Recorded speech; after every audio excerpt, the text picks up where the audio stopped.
Hey you guys, it's Peter and welcome to my channel. Peter likes books. And yes, today is another book vlog. I did a book vlog a couple days ago and I think it was Saturday, and I had such a fun time doing it that I was like, you know what, I'm gonna do another book vlog. I did a lot of book vlogs when I first started my channel. I am currently on my way to IKEA, which is always overwhelming to me. I don't know why. I'm always like a little afraid to go into IKEA. It's really, really overwhelming. If you've never been into an IKEA, it's like this huge warehouse store, but they have a little deli in there, and I have heard about these vegetarian meatballs forever. So I'm gonna review them for my review channel, Peter Reviews Stuff. Go check it out if you want. Every day I do a different review over there. Yesterday I did this chatty patty parakeet bird that speaks back to you. It's real funny. So anyway, but this is not a review channel. This is, I know, one day on here though, instead of saying Peter Likes Books, I said Peter Reviews Stuff. But this is a book channel. So I want to talk about a couple different things. First of all, the other day when I did my book vlog, I was talking about American Predator, which is the Peter's Book Club book selection for this month. I have since finished the book. I think I finished it that night, actually, or the next night. I gave it 5 stars. This is not my review of it. I'm going to sit down and do an actual review, but I did want to talk about it a little bit because the case has really just kind of crept into my mind. And I have to say, and I think I said this the other day, that next to I'll Be Gone in the Dark, One Woman's Obsessive Search for the Golden State Killer by Michelle McNamara, this book is my second favorite true crime book that we've read for the for Peter's Book Club. Maybe my second favorite true crime book I've ever read in my life, except for that Cruel Sacrifice by Aphrodite Jones about the Shandashare case, is probably one of my favorites as well. But this book is about Israel Keyes, who was supposedly one of the most prolific serial killers of our time. And they even speculated that at the end of his life that he was trying to change himself into more of a bionic serial killer by means of like plastic surgery and things like that. Even some surgeries that people had never heard of. They speculated that he was maybe trying to get his fingerprints removed. They also talked about how he is kind of the new kind of serial killer because of the digital age, and he really used the internet to help him with his plotting and planning. And the book was just, it was unbelievably done. It was by Maureen Callahan. She was fantastic researcher on this book. She took over 200 hours of police and FBI investigations and interviews, and she combined them into this book, and it was just absolutely unbelievable. There was not one second of the book that I was bored. I thought it played homage to the victims to some degree. It was really more about the investigation. There wasn't really much discussion about the background of the victims, except for the first victim that the book starts with, whose name is Samantha Koenig, and they talk a lot about her, but they talk about her very much, I would say, but where other books I think have done a better job of really paying homage to the victim, this book did not do that as much, but it didn't detract from the story for me. I will tell you, Evil Has a Name. Evil Has a Name. Is it Evil Has a Name? Evil Has a Name by Paul Holes, who is the investigator on the Golden State Killer case. That's his Audible exclusive book that is almost like a podcast. That book does such a nice job of paying homage to the victims, and there are even family members and victims that survived who speak on the audio version. If you've never heard of it and you're interested in that case, you should definitely get it. It's really, really good. So I was not disappointed in this book.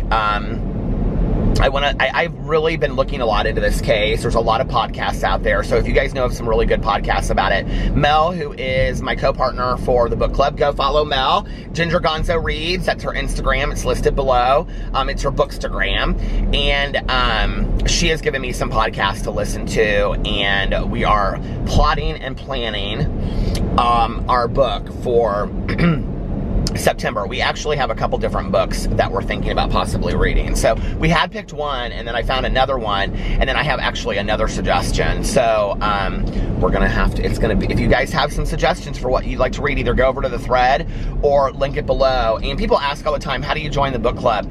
The way that you join the book club is that you can either, if you're on Goodreads, you can go to Goodreads and join the club that way. It's called Peter's Book Club. Or you can just follow along with the videos. I talk on here about what we're going to read and things like that. It's not like anything serious. And then, excuse me, the last Sunday of every month, typically, unless we announce otherwise, at 4 p.m. Eastern Standard Time, we do a live stream. And yeah, so it's fun. It's really, and we've read so many different stories at this point, and it seems like it's interesting with the whole true crime genre, which is huge right now, that the more you read or the more you find or the more you educate yourself on, the more there is to know. And then you start seeing themes and patterns with the police investigations and the FBI investigations, and like this book referenced 2 other books. It referenced Mindhunter by, I think, John Douglas, which the Netflix show was based on, and I think this next episode is coming out. The next season of Manhunter is coming out.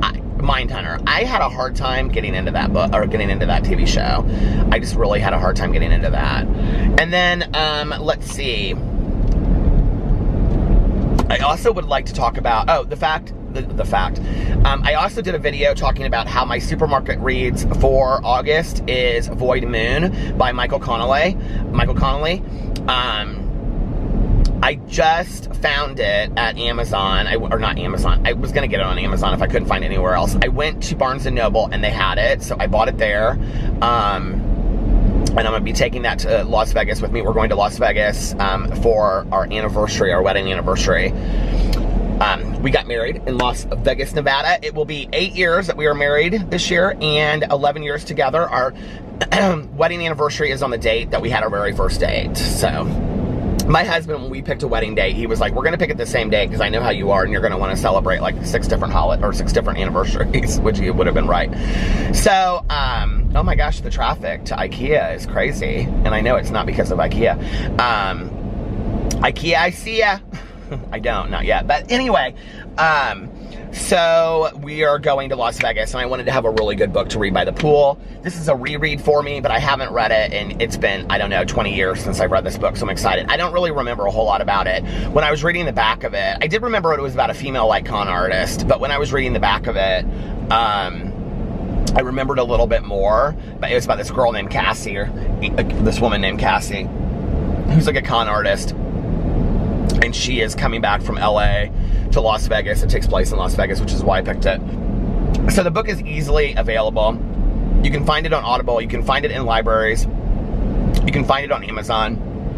That is the only supermarket read for this month that I am picking because I am so behind on those. Look at that. Just like that, traffic lightens up.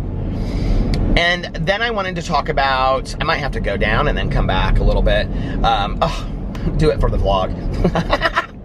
Anyway, I just started, okay, so I wanted to read, the other night I was like, I don't know what just happened to the light in here, but the other night I was like, I really want to get into like a really, really good book. And I had started Lock Every Door by Riley Sager. I just looked at it because I'm on chapter 22. It's right here on my, book thing. So anyway, I on my, what do you call it, my little computer screen. Do you guys want to see? It's not real exciting to see. Lock Every Door. But anyway, I wanted to read like a really, really good book. I don't know what has happened, but I have just like been powerhousing through audiobooks lately. I've been literally listening to audiobooks, like it's been taking me 2 to 3 days to listen to an audiobook. Had I read that way the entire year, I would have easily hit my goal of 100 books this year, which is whatever. But so I started Lock Every Door by Riley Sager. I had actually seen it at Amazon, or I keep on saying that, I had seen it at Barnes & Noble, and I was kind of surprised because it was on the bestsellers, like when you walked in, it was like on the new release bestseller area. And I was like, that's interesting. And I think the cover is kind of deceiving sometimes, because I think the cover of Riley Sager's books, which are beautiful, I think they're kind of deceiving because they almost look like young adult books, but they're not young adult books. And like I thought Final Girls was a young adult book, and it's not a young adult book, but it is really, so anyway, I started American Predator instead because I wanted to read that. I'm just gonna go in here and park. Am I going the right way? Is that it? Did I go the wrong way? I really don't know where I'm going. Now I'm pulling into a church. Okay, so I started it, and I was like 10 minutes into it or something like that, and I was like, I can't get into this book. Like, I cannot get into this Lock Every Door book. So that's when I started American Predator, and I finished it in 2 days. Well, then I was like, well, what to read next? So I was like, well, I guess I will read Lock Every Door. And I had read Final Girls, and I liked it. I think it was like a 4.2 or something for me. It wasn't like the greatest book in the entire world, but I liked it. I thought it was scary, but it wasn't like the most fantastic mystery. I have to tell you, and the second book that Riley Sager wrote, I haven't read yet, but I do have on Audible. Did I say the second book that he wrote, I read? I haven't read it yet, but I have it on Audible. I don't know what it's called. But anyway, something about, I don't know. Anyway, so this is his third book, and it's actually not his third book. Riley Sager is actually a pseudonym, and he picked a gender-ambiguous name and started republishing under a different name, or publishing under a different name. He wrote, his name is Todd something, and he wrote mysteries under that name before, and I guess they just didn't do so well. So anyway, I don't know. Where is the diner area? Oh, here's the entrance. So, but you guys, it is about this girl, and she gets paid $4,000 a month to be an apartment setter for this old building in New York City called the Bartholomew. And there's like 3 apartment sitters in the building, and it's like this spooky, scary old apartment building that has like a history of like murder, occult murder, and a plague that killed a bunch of people. It's like all this crazy stuff, right? And this poor pickup truck is trying to get out of here, and there's like this people have like literally like 8 cards, and he's about to back into all of the cards.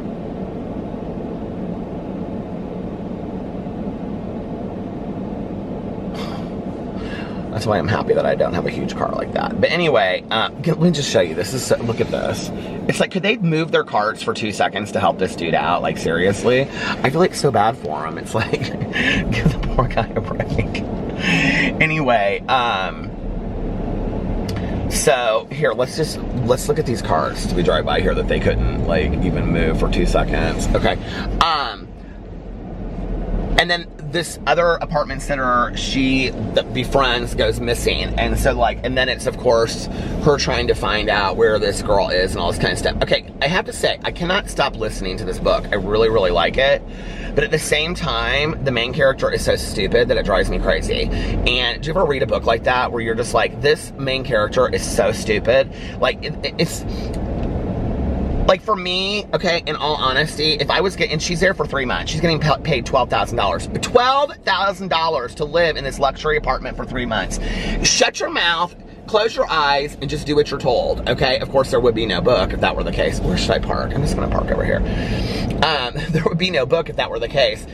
But everybody tells her, like, don't worry about this girl that goes missing. You don't know her, anything like that, right? And she keeps on, like, looking for her. This woman is seriously... she's passing me by. Goodbye.